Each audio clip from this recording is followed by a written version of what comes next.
Good morning, everyone. Good morning, all the students who have joined for this session, the title of which is Career Counseling and Beyond. You might observe that I have particularly added that word beyond after talking to our resource person, Mr. Mrityunjay Kumar, because it is not just for careers, because he has the plans to guide you also for life. I think we have a period of 1 hour, and I'm sure he will have a lot to share and a lot to do. And of course, he has to give, we had discussed, he will take about half an hour time to give his presentation. And the sequence would be that after I finish, I will hand over the platform to our resource person. And then he will give a presentation of half an hour, and after that we will have a question hour session, and I have kept 10 minutes in mind for that, but it will all depend on what you need and what questions are. I, with the consent of the resource person, think we can exceed even that period of 10 minutes.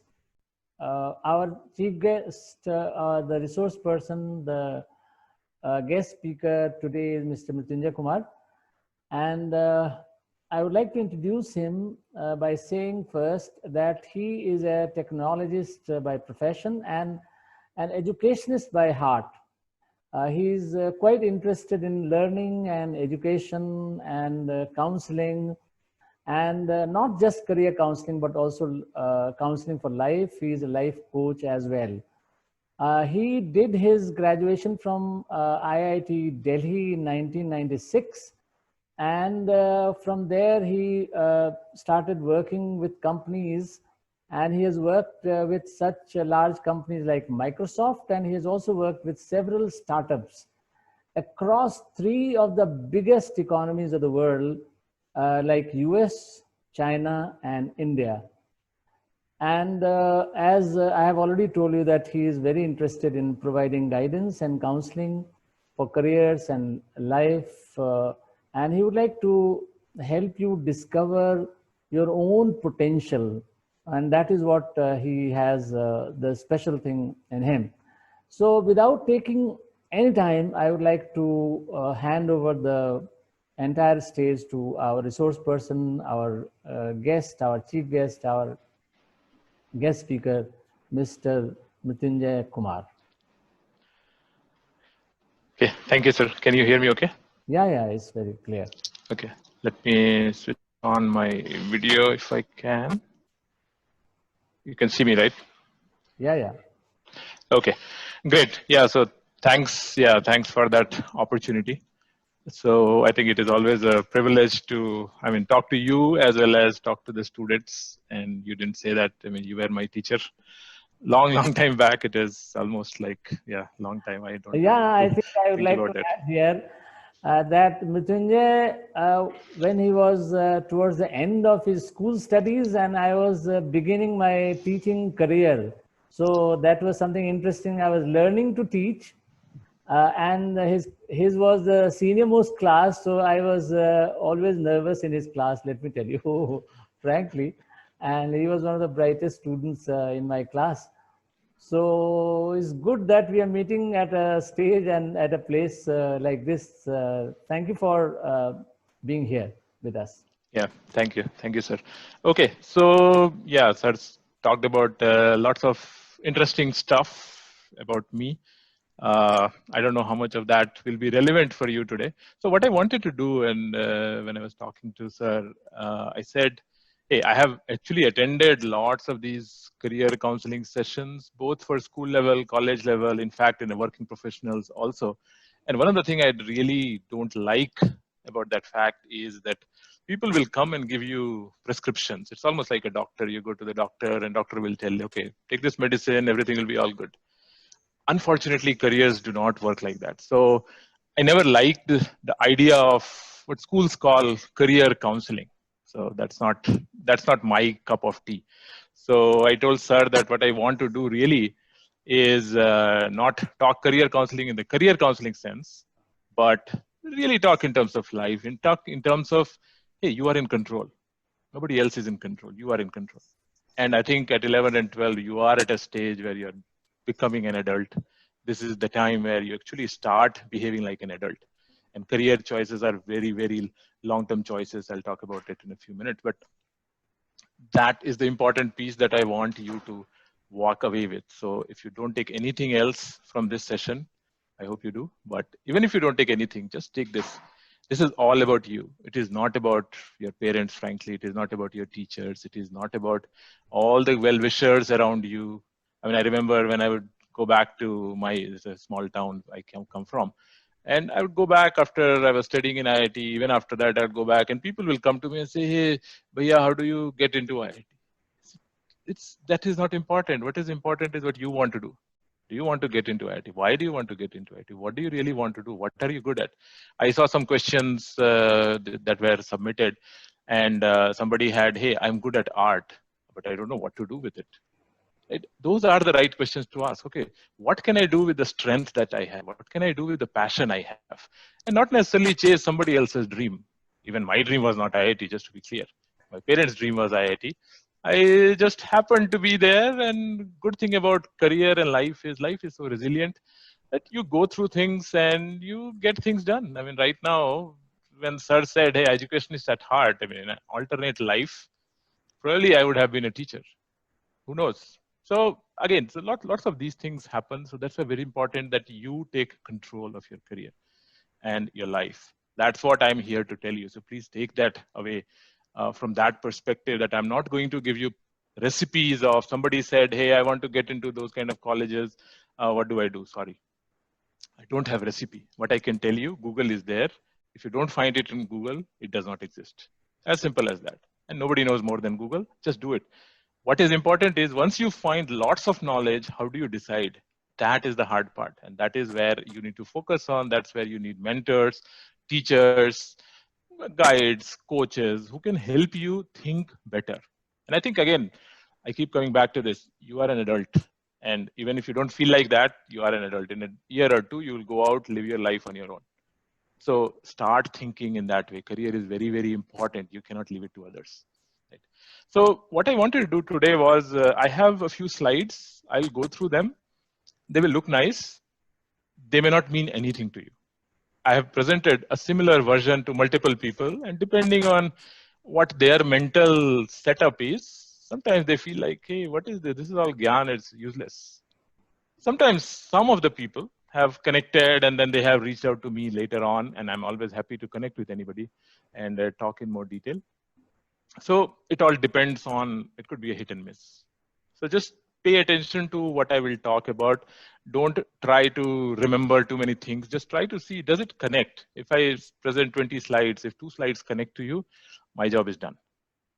Important thing and interesting thing is those 2 slides will not be same for everybody. Some other people will connect to some 2 slides. Somebody will connect to some other slides. Somebody will connect to none of the slides. That's also okay. See, you're early in your life. So that's a great part. And people don't talk about career very, very late in their life. I mean, I manage lots of people. I have managed lots of people for the last 10, 12 years. And I can tell you, people have no clue of what to do with their life, what to do with their career.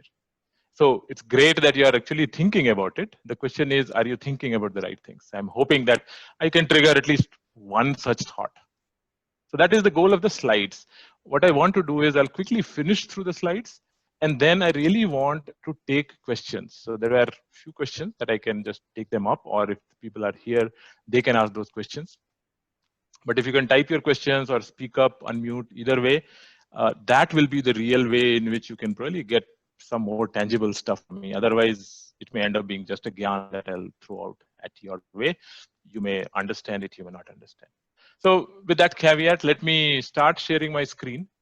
And so you can, if you have questions as you are seeing the slide, I will appreciate if you just type it in the chat box.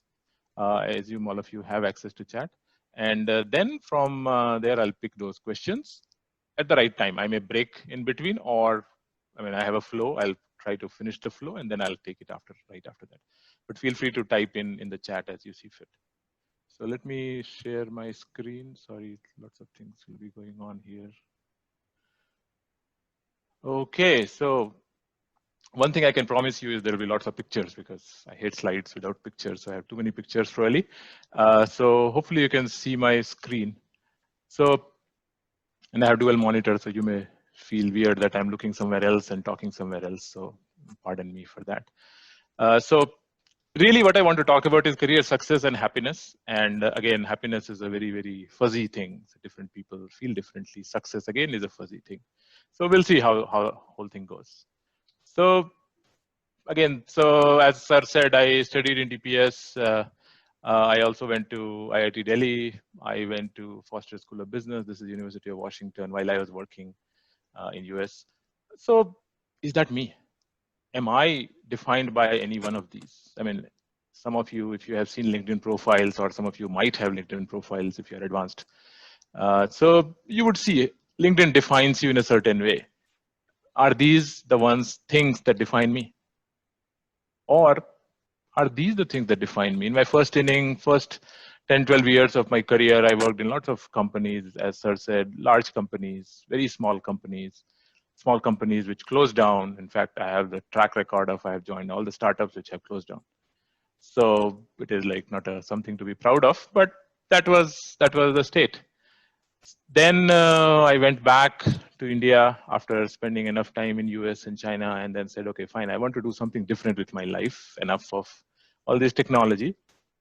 So I came back and did a bunch of different things. So does that define me? I was a course director. I was a career coach at business school. I was writer and reviewer. I still do some of those in one of these startup event bodies that exist. I started my own company called Career Bloom, which was around career coaching for working professionals and college students who are just coming out into the industry. Does that define me? Is that who I am? Or somebody else? My third inning is going on. And the way I say my inning is like after 2016, I realized that, okay, I've done enough of startups. I'm not going to earn enough money and my family is going to be shouting at me. So let me go back and earn some more money and then I can do something else. So then again, I joined this company, which is one of my friends earlier on who started this company. And so I'm working there. It's called Zenoti. I still do some stuff on the startup side. Is that who I am really? Or actually, I have started PhDs. I don't know if I told sir about it, but a couple of years back, I enrolled for PhD. So I'm a student back. So it's almost like a full circle. Like I'm like you. I'm a student. So who am I? And I think that's not a rhetorical question and a question which has no answer. I think these are kind of questions that you should keep asking yourself, and you'll keep getting different answers. So again, I cannot give you an answer, but it's a question that you should keep with you. So really, if you look at career could mean different things to different people. For some people, okay, it doesn't matter what I'm doing. I mean, as long as I'm successful, life is good. Fine, that could be their definition. For some people, it's money. Okay, I get lots of money. That's my career. It doesn't matter what I'm doing. Right, job. Okay, as long as I have a job with Corona, for example, I mean, getting a job and keeping a job itself is a hard thing to do. So, I mean, having a job is career for me. Okay, I want to get to an awesome college, Ivy League college. Somebody mentioned in their form that I want to get into Ivy League colleges. And for them, maybe that is success, that is career. If I can get there and my life is set. I mean, in India, that is what used to be said. Maybe it is still said, I don't know. If you get into IITs, your life is set. I can tell you it is not that case. I know many of people from my batch whose life is nowhere close to being set. Even though like now we are almost like what 20, 23 years out of the college, it's not set.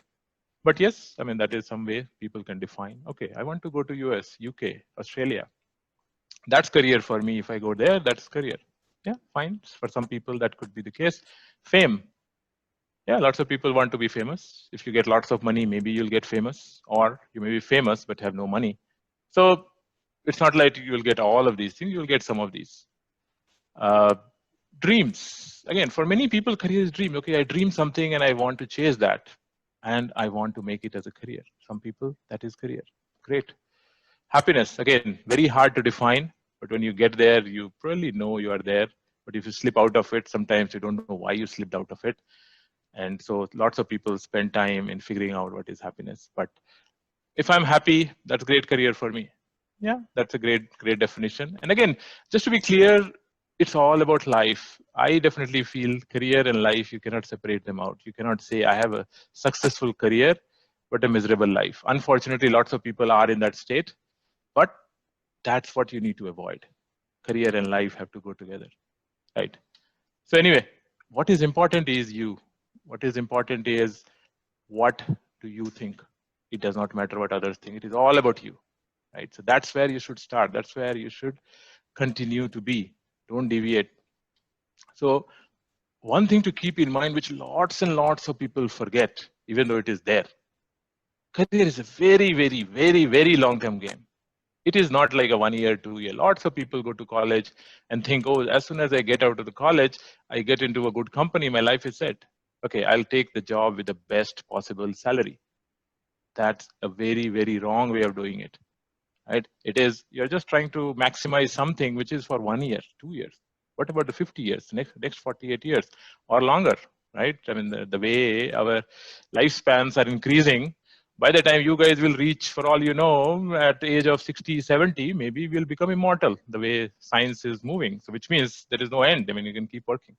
So what do you do in that kind of a setup? Like, what is your long-term strategy is what is important. So it is very important to focus on you. Forget about everything else, because you have to live that 50-year, 60-year life of career.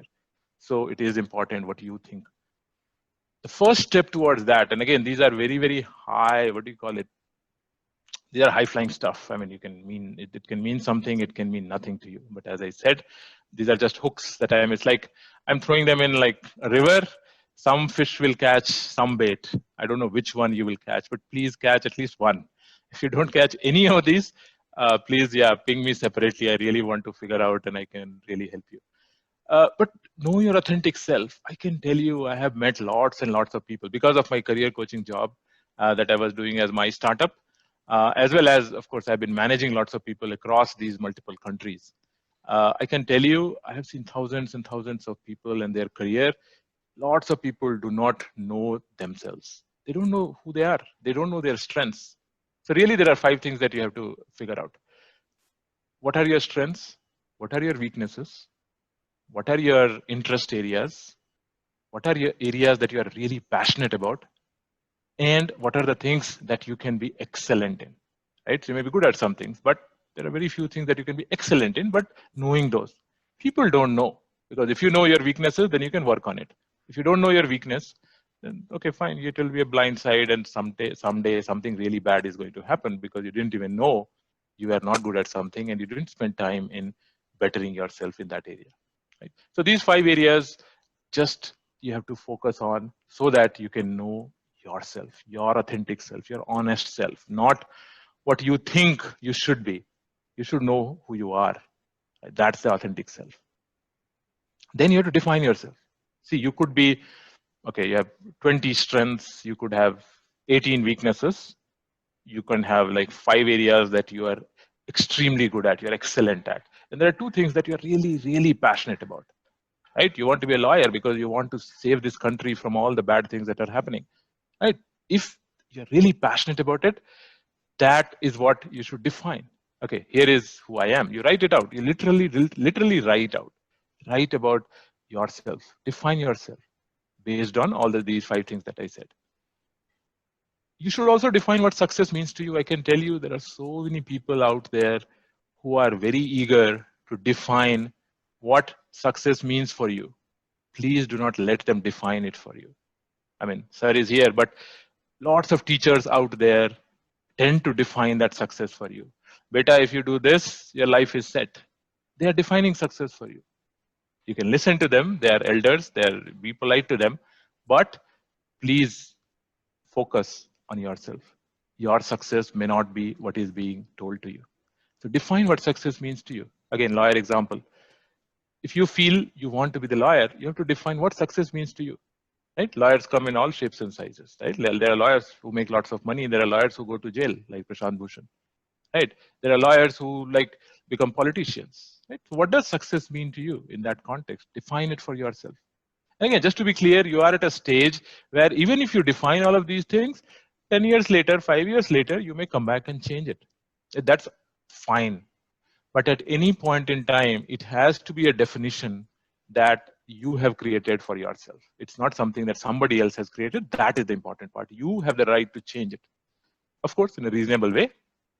But you have the right to change it, but you are the one, not somebody else. So define the success, what it means to you. Then define the path. See, success, you just don't go to success tomorrow. In fact, if you have defined your success well, it will be a journey. It will not be a destination. And there's no fun in a success which is destination. That's why money destinations are, and the money as a success is not a good parameter, right? Because you will say, okay, I want to be a millionaire. Fine, you're a millionaire. Now what? You still have 30 years to go, right? You want to be a billionaire, maybe, okay, 20 more years, or you just keep chasing a dream, right? So first define that path. What way you want to take, right? Very important. Again, there are multiple ways. Being a lawyer, for example, multiple ways of being a lawyer politician, right? Multiple ways of being a lawyer who is a patent attorney, right? Very different ways of doing that, right? So define your path. Okay, it may take you through engineering path. It may take you through humanities. It may take you to a college in India or in US, whatever. Define that path that will let you get there. And as I said, more importantly, career is life. Define the life you want to live. I know many people from my college, when we came out, there was a company called Schlumberger. I don't know if it still exists. Probably it still exists. Lots of money was paid by this company to lots of my batchmates. They would go and work like there was an oil company or something. They'll do offshore drilling. So they'll go like 15 hours, 16 hours. They'll be working. They'll go offshore, in which case they'll be like 2 weeks, 3 weeks, 4 weeks. They'll be staying there. And they did this for 2 years, 3 years, make tons of money. Probably 10 times more money than I made in like first 2 years. But very different life. I will not say good or bad life. It's up to you to decide, but not a regular life, right? So you have to define, because sometimes your definition of success may come at the cost of life. So you have to decide, is it okay for me to live that life which this success demands, right? If not, then you tweak your success definition, right? Or your path definition, whatever. But define, again, you have to define, nobody else is defining. But then what do you do with others? I keep saying you. So you learn from others, right? There are teachers, there are mentors, there are coaches, there are parents, there are peers, all kinds of things. There are books, right? Courses. Learn from others as much as possible. Get ideas, right? People do all kinds of crazy things. People do all kinds of nice things. Mahatma Gandhi changed the world through his ideas. See, take the ideas from others. Get inspired from others. Take those things from others. But once you take those, you have to again bring it in. It has to be your idea. It has to be your belief. Because if you don't believe in yourself, first of all, nobody else is going to believe. And if you don't believe in yourself, you cannot live through the consequences of your decisions. So very, very important to believe in yourself. Also, it has to be very, very inward. And again, if you notice my pictures, it is all one individual. Even though I'm talking about competition, lots of people take competition. In fact, the entire world takes competition to be competing with others, but not really. It is actually competition with yourself, not with others. That is the path to success. Lots of people have talked about this, of course, but that is the key. Can you compete with yourself? Can you be a better version of yourself today, what you were yesterday? Can you strive to be a better version tomorrow? That is really what is taking you forward in a right long-term way. Not looking at somebody else. You are in a class, you're the topper of the class. Okay, life is set. You may think, but you may not be putting enough hard work. Just because people around you are not as smart as you doesn't mean that you're done. You're not done, right? If you have to prove to anybody, prove to yourself. Lots of people get into this cycle. Okay, I will prove to others, okay, I am good. I can really crack this exam. I can really do this math. It doesn't matter. Prove to yourself. If you get into doubt, prove to yourself, I am good, right? Do that. Don't try to prove. People prove their parents at this age, right? Okay, I'm good. I mean, again, there is a difference between politeness, humility, respect, that aspect, and then living focused on yourself and your life, right? So there is a distinction, right? So you can be polite, you can be respectful, but again, you do not need to chase down that path which your parents think is the best for you. It may be the best for you, but then you have to believe that it is the best for you.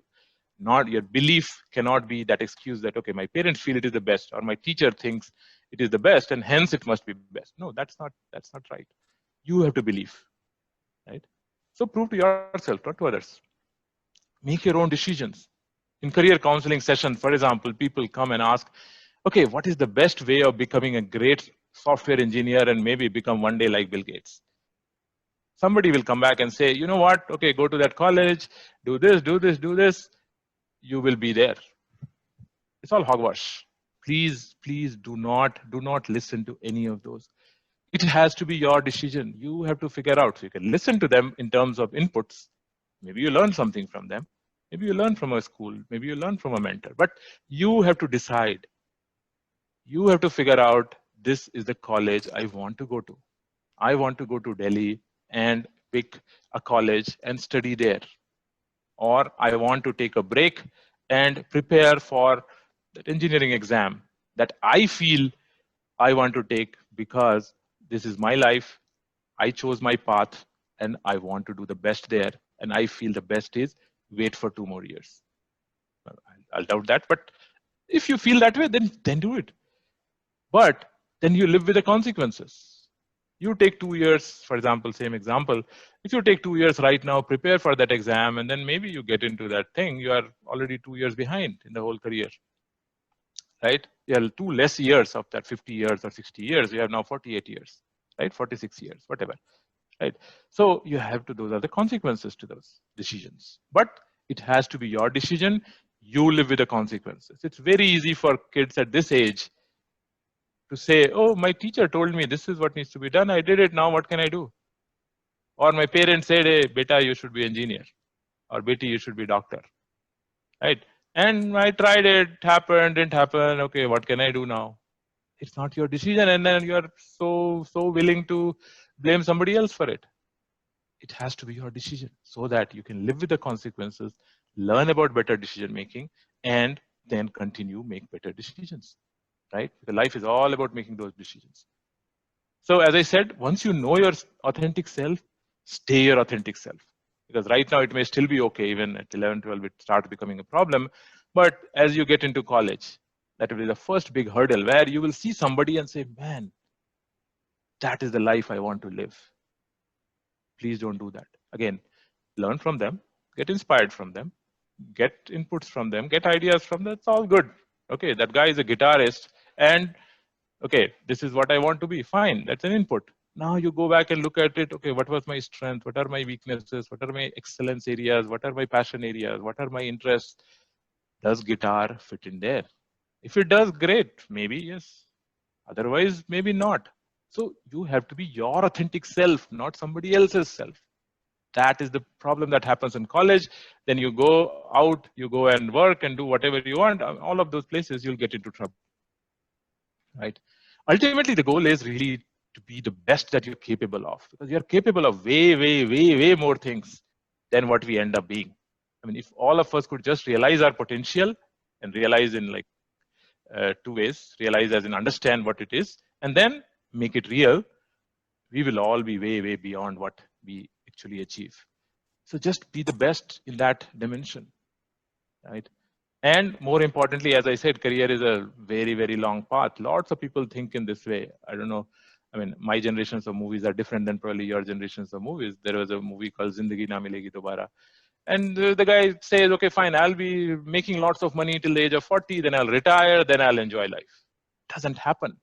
Life happens while you are busy making all these plans, right? When you are doing your career. You have to enjoy the journey. That's why it is a balance of life and career. Because if you don't enjoy, you are not going to be in for the long haul. It's a marathon. It's a marathon for 50 years, right? It cannot be done quickly and then you do the rest of the stuff. There is no sequentialism there. So a couple of things to keep in mind. If you make hard choices right now, it will lead to easy life. You can make easy choices also, right? And it can lead to hard life. At this level in your life, the easiest way of understanding this is if you put lots of effort in studying what direction you want to pursue, If you put lots of time, of course, that time comes away from all the games that you play and you go to whatever you do, or these days kids do. I mean, all of the ways to waste time or whatever way you want to spend your time, if you take it away and put it on maybe something which is not as interesting like studies, it is a hard choice, but it will eventually lead to an easy life. Versus you can waste your time, you can play all the games, video games. Very unlikely that you can make a career in video games. Maybe you could, but easy choices typically will lead you to hard life too. So keep that in mind. The other piece I want you to take away is, what is success? Lots of people have defined success. So there is a famous coach in leadership. He was a football coach, I think, or a baseball coach. I don't remember. Coach Wooden. So he talks about success. Okay, what is success? Success is the satisfaction of knowing that you did the best that you are capable of. If you didn't do your best, that's not success for you. You may have still won. Winning is different. Success is different. Right? So that satisfaction, so strive to get that satisfaction all through your life.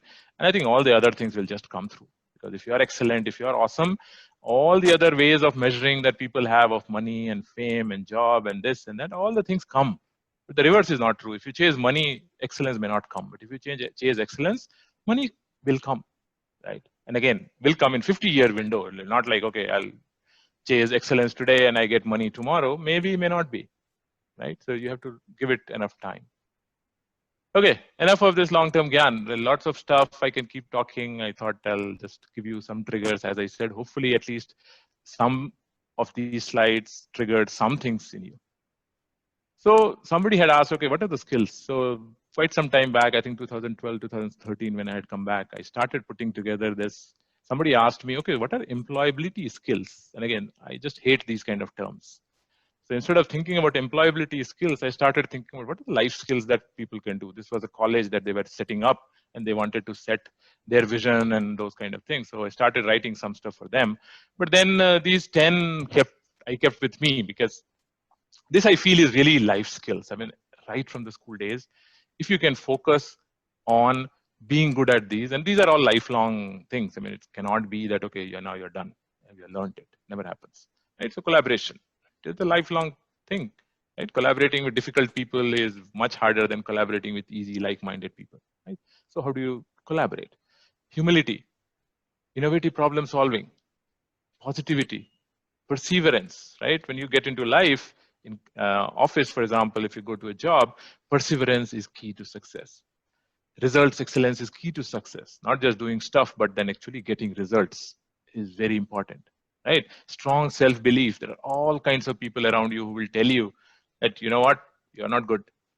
Right? This is better. This guy is better. Especially officers, companies do that. Right? Because they have this relative power of, okay, this guy is better. I'll promote him. He will be your manager. All kinds of. Need to have strong self-belief. Again, these are not things that you learn just, okay, I go do a course and learn it. It goes through it. Right now is a good time for you to take stock of where you are in each of these. Maybe scale your, put some scale there, rate yourself, talk to your teachers, ask them to rate you on these, right? Talk to your parents, talk to anybody around you, and try to see what you can do to go forward in each of these areas. Ideally, all of these areas, but yeah, again, some of these may resonate much more with you than others. Then maybe focus on those, because it's much better to be an awesome, best in class in some of the things rather than, okay, being mediocre in lots and lots of things. That also has a value, just to be clear. Generalists in this world have lots of value. I'm not demeaning them. I'm saying you do need to have a few things which everybody has. They just need to discover and then put lots and lots of effort to be the best in class. That is really the career success, and that is really the life success. Okay, so I will stop because I can keep on going. So I thought I'll just trigger people's thoughts, and now I'm ready to take any questions. If anybody has typed anything, I can take it. Otherwise, we can go to the live questions. Is there anything else that you wanted me to talk or cover? I think, Mrityunjay, wonderful presentation. I think you've done quite well. And now I would, as you have already told that you want them to write in the chat box, I think they should start writing in or the they chat can, box. yeah, or they can just, yeah, unmute and talk. They can raise the hand, and then and then they can ask questions.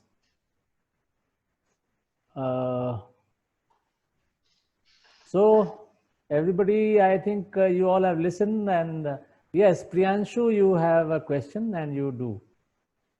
Priyanshu, you unmute yourself and ask. Are you listening, Priyanshu? Yes, sir. Good morning, sir.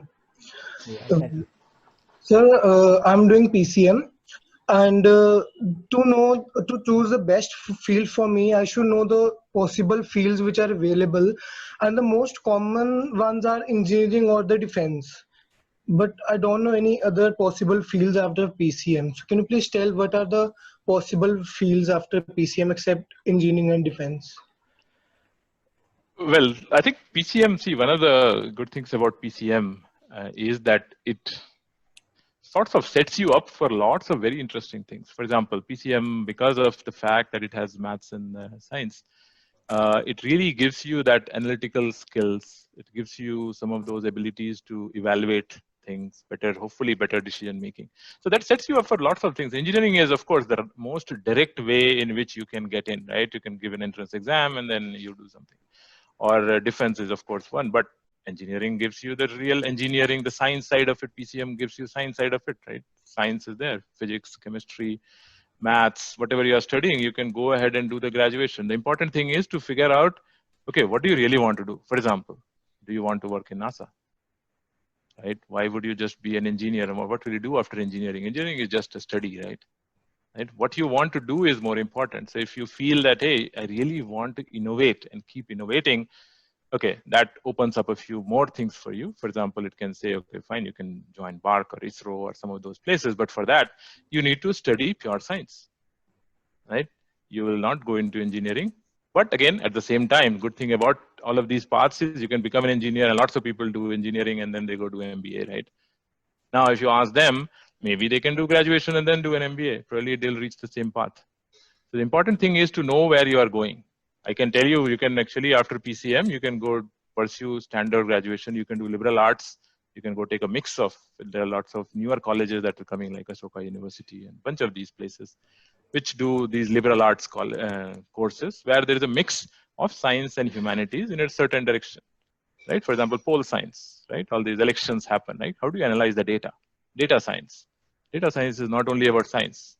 You do need PCM for it because you need maths, lots of statistics, but then you also need to understand sentiments. How do you do sentiment analysis? That doesn't come all the things from science, right? So liberal arts has its own value. So the point is, there are actually many of these things. PCM actually keeps the door open for a much longer time, frankly, than some of the other courses, right? So don't look at it in terms of, okay, what are the other career I can pursue? Look in terms of, okay, I have pursued some career, I have pursued some direction, I have done something in the college, but what do I want to do? Do I want to be a lawyer? For example, I can tell you my daughter is doing PCM. She has taken psychology with it and she wants to be a lawyer. Now, it may not make any sense, right? She could have taken humanities for all you know, right? But good thing is all these paths stay open for you. And what is important is to define where you want to land. That's what I said, right? So I don't have easy answer for you. You can do Google actually. You can go and look for lots of data that is there around what are the other things that these colleges do. Engineering definitely is one, pure science path is definitely other, and pure science keeps the door open for a much longer time because then you can go ahead and do a bunch of other things. So wonderful, Mrityunjay, good answer. I think he has to do a lot of self-discovery. Now we go to the next question from Rashi Goel. Good morning, sir. Am I audible? Yeah, Rashi. So the thing with me was that I had never thought in my life that I would do engineering. I had something in mind that I would do something creative, one-on-one, interact one-on-one with people and form a career out of it. And suddenly when I had to choose in 11th, so I had no clue like where I wanted to go because I cannot pinpoint a single career for me based on my skills. So I got suggestions from all around that you take non-medical PCM for one, and then after that you can go to college and then you can explore any options or any interest that might come out. So like with So how I can like after BTech, or how I can explore like some creative options around me, and like how are this what are the like options in creative field after PCM are. So Okay, I think let me add here. Rashi has finished her class 10 just now and has come out with flying colors in the class 10 board exams, and she has already decided that she'll study certain subjects, and then probably she wants to say after that she will do engineering and then she will do a creative thing. Am I right, Rashi? So I had no idea about engineering from starting only. I was not very fond of the desk job of computers. I had no like spark in me that I want to deal with computers and everything. But at the end of the day, when I had to make a decision like what I want to choose, like I had no clue, because I was clueless. So everyone around me was like, "Ek baar le le, na, do it, do it." And I do PCM. After that, you can figure it out. No worries. And PCM will keep the doors open. Don't worry. And you can do law. You can do business. You can do management. You understood. She's got the bait and she has taken the bait and she wants to continue. Anyway, Mrityunjay, it's your turn. yeah, so yeah, no, good, interesting question, and that's a question that probably is very common. I mean, lots of people get into that right after 10th. Okay, what do I do? So I think again, that's where some of the skills around thinking about, okay, what do I really want to do? So in this case, for example, when you say creative, creative comes in all shapes and sizes. Creative comes in the shape of, okay, I want to be an artist. I want to work with humans, which is, you said, one-on-one, and some of those, for example, can be HR and some of those things. These days, for example, lots of work is going on or will go on in areas of data, which is, okay, if I train Alexa and Alexa says all these things, how does she say all these things, right? It may seem magic, right? Or Google, when you talk to Google, right? How do these things happen? There are lots of these human touches involved. How do you teach a machine to think like a human, act like human, right? So there are all kinds of crazy career options available. I think important thing is to pick something which, when you are not very clear, don't pick something that closes a door. That's a basic decision making. Even in my office, I teach people on these things. And decision making, one of the basic rule is don't close your doors. In that sense, as I was telling previously, PCMs keep your door open much longer. That's the reality of our education system. It's not a perfect thing, but PCM is probably, out of all the three options, is the one which keeps the doors open much longer. So in that sense, you have done the right thing, right? You are in PCM. Only thing is, as soon as you get into PCM, as you said, lots of people around you will get this impression that, oh, I have to do engineering, right? And then they will force you, they will cajole you, they will, okay, fine, ek baar de do. All kinds of things can happen. That's where you need to control and still say, okay, fine, I took PCM because I wasn't clear which one should I take, because that door I want to keep open. Okay, but still you have to spend the time figuring out. For example, creative, again, as I said, if it is human side of things, you may want to, after 12th, you may want to get into some really nice college like Stephens or some of these colleges, which really take 3 years or 4 years and then imbibe in you some of the humanities aspects of things. That's the people side of it, right? And then you get into, let's say, MBA, and if you want to go professional in that sense, and then you work with some of these. Or you can go continue in PhD, you can get into psychology, you can go into lots of those areas, and then they take you all over the world. Right? That's one direction. Creativity is an art kind of a creativity that, again, lots of people do even after engineering. I mean, they do engineering and then they'll get into the creative side of things, because design is a very, very important thing in the world today. Technology design, as well as things design, people, lots of things. So good thing is you are there, but then take your next 2 years, of course, study well, but then take those 2 years to figure out who you are. What are the things you are great at? What are the things you are passionate about? See, career is about, if you have to do the same thing again and again for 50 years, would you still love it? That question, if you can answer, yes, I will still love it if I do that thing, most likely that is your calling. If it is not that, most likely you haven't figured it out. It's still okay. You still have more time, but then take your time, continue to think about it. Right, Mrityunjay, I think you have given a wonderful answer. I would like you now to answer a question which has come from a student who is interested to know that he is willing to do BCom honors, but he is really confused about what to do. So you've already talked about science and all. Probably they might think that you're from science, and so you are but we know how economics and finance, they are also quite important, commerce. So let us answer this question. I think it's there in the chat box only. Yeah, I'm seeing that. I'm really willing to do BCom honors, but I'm really confused about what to do after that. So again, as I was saying previously, sometimes you may not have enough information to make the decisions. So in those cases, you should keep the door open. For example, when you do BCom honors, right now, if that is the case, then it's the right thing. Right now, if you are in commerce, BCom is a great thing to do. But which colleges? Where do you go? Unfortunately, again, it is dependent on what kind of marks do you get. So right now, if you can focus on keeping your door open, the best way of keeping your door open is, okay, how can I get the maximum marks? That's number one. Number two, let me continue to figure out, okay, what are the things? I can tell you BCom honors, if you go to really good colleges for BCom, and again, as I keep coming back to these liberal arts, because these are different kind of colleges that have come up in India, which were not there like even 10 years back. And the problem is, since most of our parents are the guardians and they are the ones who guide us, they may not even know, or they may not even agree that, hey, this is the right path for you. But research. For example, Ashoka University is one. I can point out many others. But look for some of these liberal arts colleges and see what they do. For example, you can do commerce, but then you go to some of these colleges and you pick commerce with something else, or you pick economics with something else. And that's a time where you actually figure out a path which is very different than a regular commerce path. Because see, regular commerce path is you go do CA.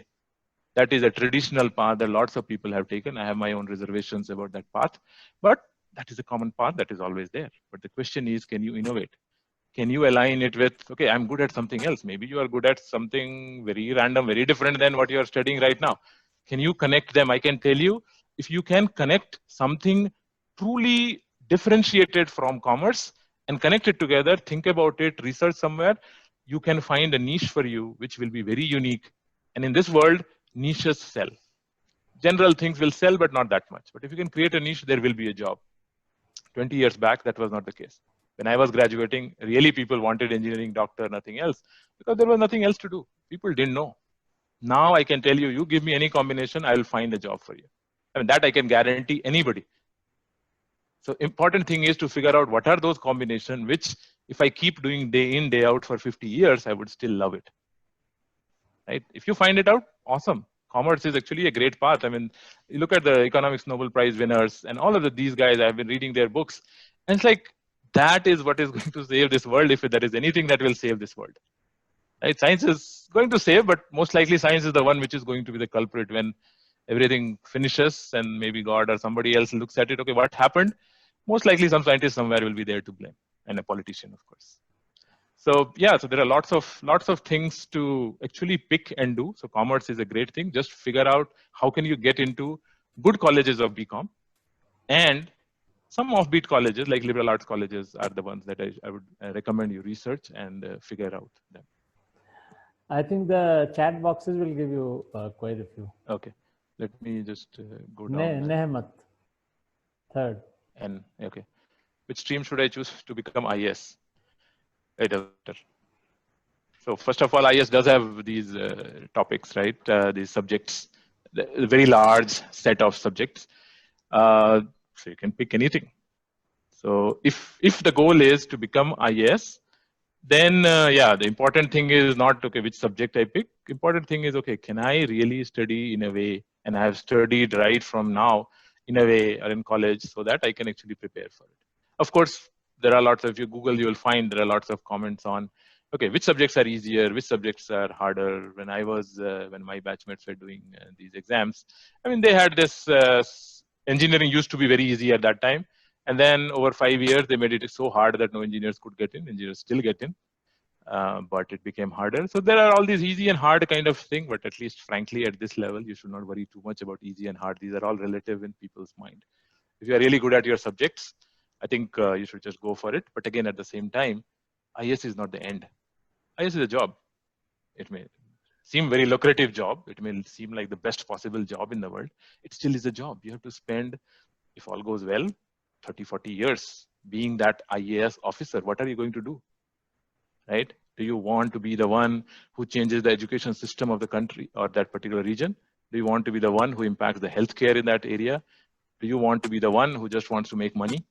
What do you want to be? That is an important question to ask, and that may tell you, okay, why I want to study this. For example, that may tell you I want to take history, right? Because I really feel all these caste system is truly bad, truly atrocious, all these things, but I don't understand it much. When I become an IAS officer, I really want to do something about it, but for that I need to study history, right? Or I will take psychology, right? Because I really want to understand people's mind. Why do they behave the way they are behaving?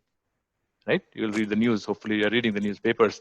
You see the way people behave these days, right? Why are they behaving these days? I'm pretty sure if you study psychology well enough, you will learn more. That will help you becoming a better IAS officer. Getting into IAS is, I think, I mean, it's not easy, but it's the easier part of that 50-year puzzle. The harder part is what you will do after that. So think that way and then pick the subject. I think that's a good answer. I would like to add here one more thing, that as far as the subjects are concerned, even in my time, history was one. Many of the students from engineering colleges or IITs, they used to take humanities subjects, and they were able to do quite well. So, and they were able to crack IAS exams and all. Languages were considered difficult, like English. I was a student of English and it was difficult. It was during my period only that they had made some balance in the evaluation system, by which even languages were fetching, success in IAS and IPS. So one of my batchmates, who was in English honors and he did his MA from English, he took English as one of the subjects. And it was challenging, and we were wondering, and he cracked it, and he's the senior most IPS officer right now, Director General of Police at present and due to retire. So he had cracked by using English. That's what I want to say, even then, at that time, in the mid-80s.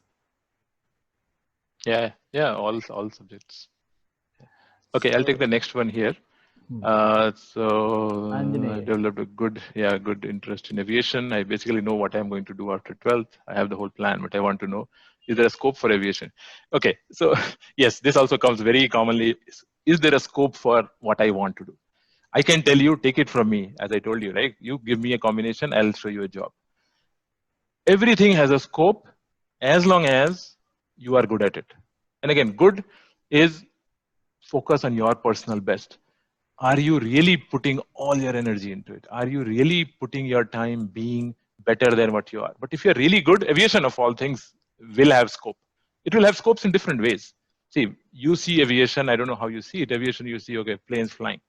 There's a huge work that keeps on going all over the world in different places, whether it is universities, whether it is research institutes, lots of places where there are lots of work that is going on in aerodynamics. There are lots of work that is going on. I mean, aviation is one aspect that you see, but there are lots of things that you don't see. As you go forward, you will find that, hey, maybe something else also interests you in the aviation space. Flying is one aspect of it, right? So that area will anyway be there. I mean, if you have seen the science fiction movies or read about it, I mean, that's where we are going. We will go there. Personal vehicles have to be there, which are flying. Personal vehicles cannot be on the ground. If you look at it from a real long-term perspective, 50 years from now, definitely there are lots of things that are being done in that space. Now, how it will come up, will it look like a better airplane? Nobody knows. I mean, people like you have to have that confidence that I will innovate and I will create that new world of aviation. Right? That's how you should be looking at it. So scope is not a problem at all. Right? So don't think about scope too much. I mean, be aware of it, but don't think about it. Okay, so the next question I'm seeing here, I'm preparing for JEE if I get good rank in mains and get admission in good NIT, but not once again. Okay. So again, so there are multiple, again, every time when there is a JEE exam, this time is different, but every time JEE exam happens, yeah, I do get lots of these kind of questions.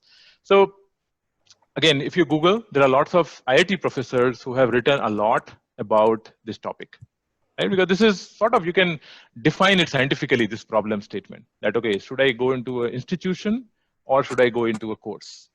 Of course, course sits in an institute, but then what is more important, right?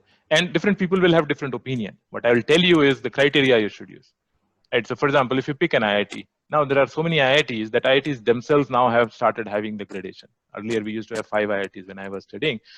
they were all same, largely same. People will still say, okay, Bombay is better than Delhi and Delhi is better than Khadak, all those things, but they were like not useful. Now it may really be, because some IIT may have been started like 2 years back, and some IITs maybe like 50 years back. Institutions age with, as they age, they become better. That's true, because they will have better faculty and all those things. So you have to look at it from that perspective, that at what level college name will come. Again, that's where you have to decide, okay, what are you looking for? If you're looking for good teaching, then it's very easy. You can go actually reach out. All the IITs will have the details about who are the professors, who are the things. You reach out when you reach that point. You reach out to people around you, and they will be able to guide you on, okay, what is good, what is being taught well. Aerodynamics, for example, in, I don't know, IIT Hyderabad has a IIT, not IIT Hyderabad. Is it good there, right? You can find that out. But I think the point, ultimately the point is, it actually will not matter. What will matter is, if you go to an NIT, let's say take computer science, electrical engineering, and study really, really hard and well, and stay connected with the world, it's way better than you get into IIT, okay, maybe a mid-stage IIT, and then you say, okay, now my life is done. I don't have to study anything. I have taken metallurgy in IIT Tirupati, and life is set for me.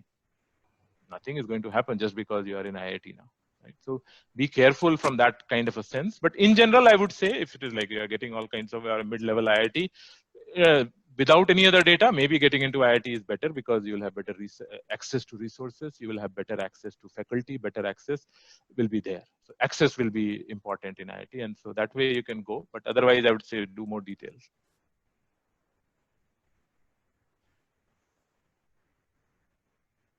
Okay, so do national exams such as NEET have equal weightage in the admission procedure, say Ivy League and top tier universities? Yes, if you go outside India, I think most of the focus is on, of course, you have the SAT exams, and those exams are there, right?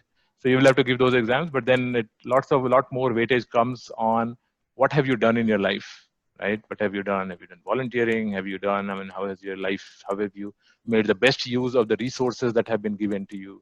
Your essay on that, your interview on that. So it's a very different way of evaluation if you go to Ivy League or any other top colleges, top university. In fact, outside India, most places, that's how evaluations happen, right? So you have to focus that way. And many times, if you are in 11th and 12th, and then you are thinking about it, you may be already too late. Like last 4 or 5 years, you should have been doing stuff. Lots of people do volunteering. Lots of people do different kinds of studies. They will do different kinds of courses. You have to prepare accordingly. Because if your goal is to get into a college, then you should do what will get you into the college. Of course, it's not from a career perspective. I would not say that way, but yeah, that is what you need to do. So you need to prepare specifically for some of those things. How do you write a good essay, right? What do you write there? Can you be your honest self when you're writing it, or you'll just make up something? And to do that, you may have been doing something that you can write rather than just fake it out, right? So it will take a different kind of effort. So this was a private question, so everybody may not be able to see it. Okay, so it is there both. So yeah, so that's the thing. So I think all of these other exams you can always show as data. So these are all just data. Okay, I cleared NEET, I had this score, fine. That's data for them. You can give them reference to NEET. They will know. They'll find out. IEO, yeah, definitely. If you're a cracker in some Olympiad, international Olympiad, for example, of course that will count. But that's all data. None of them individually will say, okay, now you come in.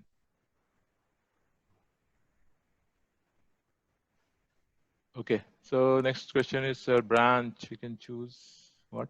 Okay, which branch? I'm assuming which branch we can choose depends on rank. Yeah, I'm assuming you're talking about NEET or not even NEET, IIT one, right? The JEE main. Yeah, that's correct, of course. But again, that's where some of the choices may be taken out of you. So that's where you have to decide that, okay, do I go to right college or right branch? For example, I know IIIT, I'm here, pretty good college. It has these 4-year courses which get filled very quickly. But then they also have these 5-year programs, which I really like. These are research programs which have like computer science plus humanities, computer science plus history. They're very interesting combination that they have created, which I know people don't even know about, and they don't even try to get in. They don't even figure out, okay, what is it? What can I do out of it? But they're excellent courses. So many times we get stuck into, oh, these rank mean these branches mean these ranks, and therefore if I don't get it, I will not get into another college or another branch. Right? So explore. I can tell you when I got into IT, at my rank, standard choice was I should go take electrical or mechanical. That was at my time, it was very algorithmic. Okay, maybe it is still there. Right? Computer science, then electrical, then mechanical, then other stuff. It was very clear. I said, oh, I don't want to, I hate it. I want to do computer, something around computer. Of course, I could not get it because my rank was not that high. Then I found in IIT Delhi, they had this program which was called MSc, which was MSc, even though it was through JEE, it was called MSc in mathematics and computer applications. And I was like, yeah, I want to take it. And everybody around me was, oh, what are you doing? First of all, you are getting into a 5-year program, right? People will think you are not in IIT. Then they will say, okay, you're MSc, definitely not IIT. What are you doing? And then you're taking this course, which is maths. If you are doing engineering, why will you do math? So everything was bad there. But I think that's where I think at least my parents supported me. They said, fine, you do whatever you want to do. All these other people I will deal with. So they dealt with my relatives. But then I went ahead and at least to me, that was history. I mean, it's like best decision that I have taken at that age. Right? I couldn't have taken a better decision. That was an awesome course. Right? So be more vigilant on that front. Okay. Any other questions? Okay, I see something coming in. Okay. Very thoughtful.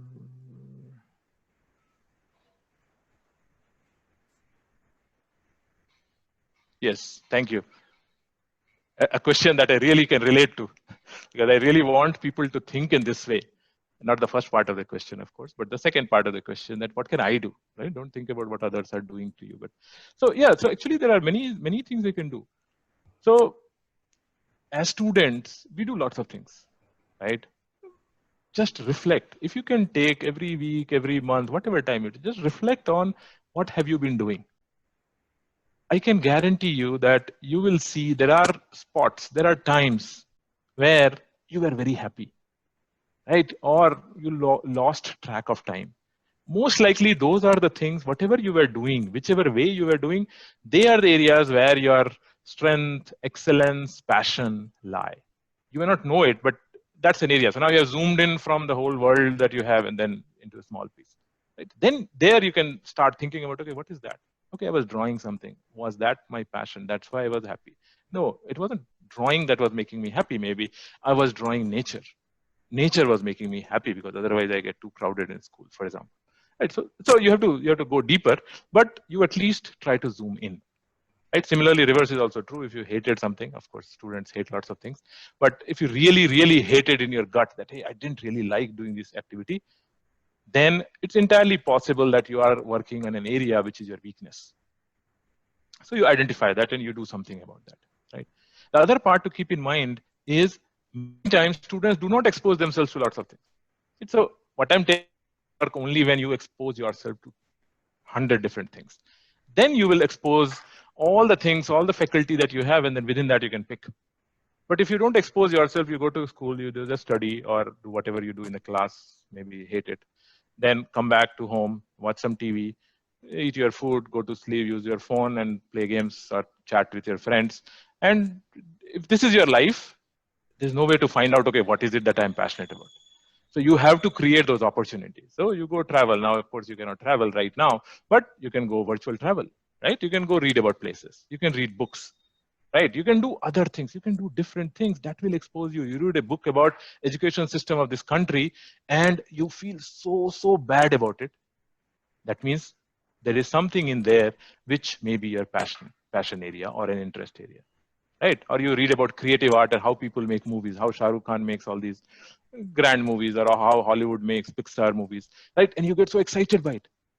Maybe that is an area, right? So the more you will expose yourself, so this is the time where you expose yourself to as many things, of course, good things, not bad things. Expose yourself to as many good things as you can. Learn from there, get ideas from there, get inspired from those things. That will then expose you to doing this exercise of simple things of reflecting. Just reflect. Sunday mornings, take some time, or whenever you get up, take some time, think about what did I do this week? What's something very exciting? What's something very interesting? If there is no such thing, do some new stuff. If there were some things, go in there and see, was it something which was really, really touching me, right? And there are a bunch of things. If you Google, you'll find out lots of things about how do you do these kind of exercises. You can drop me a note. I would love to share some things on that front. The last question, I think. How to become positive if you get a failure in your life? Yes, very good question. And you will get it. And again, this is something that people don't get taught in school, because school, frankly, again, sir is there, so please pardon me. Schools tend to, all over the world, not in India, schools tend to celebrate success so much that failure becomes a taboo. I mean, there is always a right answer. There is always somebody will raise their hand and say, okay, this is an answer, rather than thinking about, hey, it is a creative way of looking at it. In my mind, it could be wrong, but it's a creative way of looking at it. Let me appreciate this guy and understand and be curious. It will say, no, it's a wrong answer. My daughter is in psychology, right? She's in class 11. Her teacher is like, okay, you have to write what is written in the book in points form. Only then you will get marks. So if she doesn't write it, they cut the marks. And she's like, I will not do this. I want to write in my own way. And I'm telling her, okay, please, yes, keep doing that. Right? Because it is important. It is important for her. But the point is, yes, we do not celebrate that failure. So we have to do our own stuff. Right? And I can tell you from my experience of thousands of people around me, if you cannot deal with failure, because there will be hundreds of failure and maybe one or two successes. That's the ratio. Right? But the important thing is, what is a failure? For example, I told you, right? I joined many startups which closed. That's a failure. I didn't choose the right startup because my friends joined startups when they are billionaires there. Right? I started my own startup. I did 2 startups. Both of them failed miserably. It's a failure. I mean, I could call it a failure. I can say, fine, yeah, my life is going down the drain. Do something really different. Never talk about it. Go in a silo. Never talk to your friends, because now they will see, oh, Mrityunjay, you were the topper of your class. I met one of the teacher actually from my school, from a tuition actually, and he said, I'm so disappointed in you. All of your batchmates are in US and you are in India. His definition of success was, I should be in US. Right? So I have to deal with my own success and my failure. I have to define. So for me, failure is, okay, am I learning something?